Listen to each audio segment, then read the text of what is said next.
In today's video, we're gonna have a little fun. We're gonna take this Brand X amplifier and we're gonna take my favorite pedal, the Bogner Burnley with the Rupert Neves preamp, to see if this pedal can make the amplifier sound better, or will the shortcomings of this amplifier just be too much to overcome. A lot of you are like, I don't know what a Brand X amplifier is. Don't worry, most people don't. Brand X was a brand that was owned and distributed by Fender. So it may have been just distributed, but either way, that's how you got them, especially as a dealer. You got them through Fender.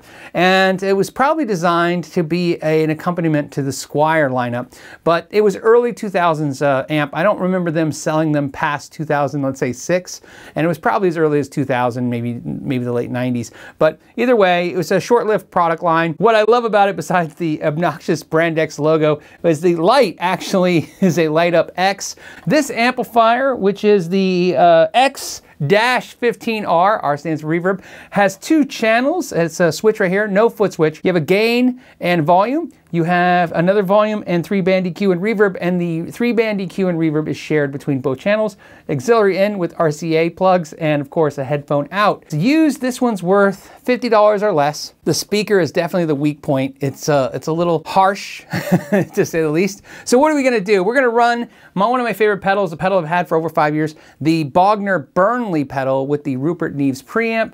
I also have a Sioux Guitars, which is from Sioux City, Iowa, delay pedal. The guys at Sioux Guitars sent me this pedal, this delay pedal. I really like it. I'm running my Fender American Professional Stratocaster with humbuckers. I figure that's a pretty straightforward instrument. A SM57 into a Zoom H5. So let's go ahead and start with the clean.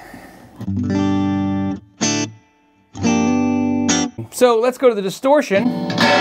First thing, besides what you just heard, it's really hissy and noisy. It's not that loud in the room. The distortion is definitely speaking volume, maybe a little louder, and the noise ratio is pretty bad.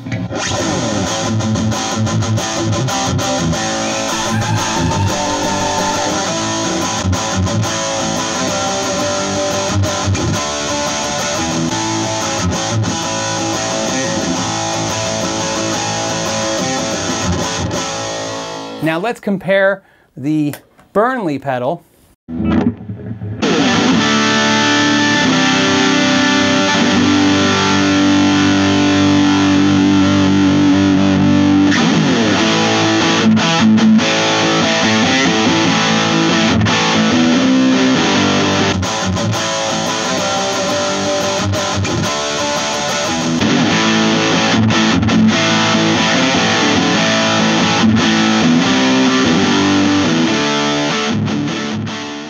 And the reverb is digital. I cannot hear a spring, so I'm assuming the reverb is digital. Let me show you what happens if we turn the distortion to, let's say, almost 9 o'clock, so between 9 and 10 o'clock. First of all, it's not nearly as loud anymore, but it's still got that buzzy can of bees thing going, but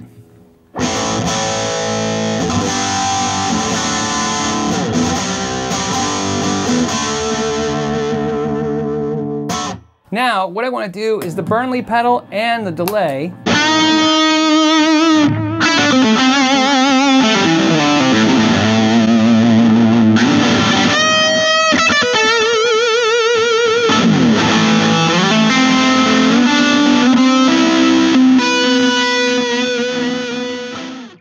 Without, I don't know how it's going to come out to you guys, but without a doubt, this was fun to play with the Burnley and the delay. I feel like if I was playing through this amp, I wouldn't even notice that the amp doesn't sound good. I liked it. I would practice with this. So I think for the experiment's sake, I really do feel pretty confident that running a nice pedal through an inexpensive amp is a great way to make the amp sound better. And I thought it was fun. As always, guys, thank you so much for your time. Until the next time, know your gear.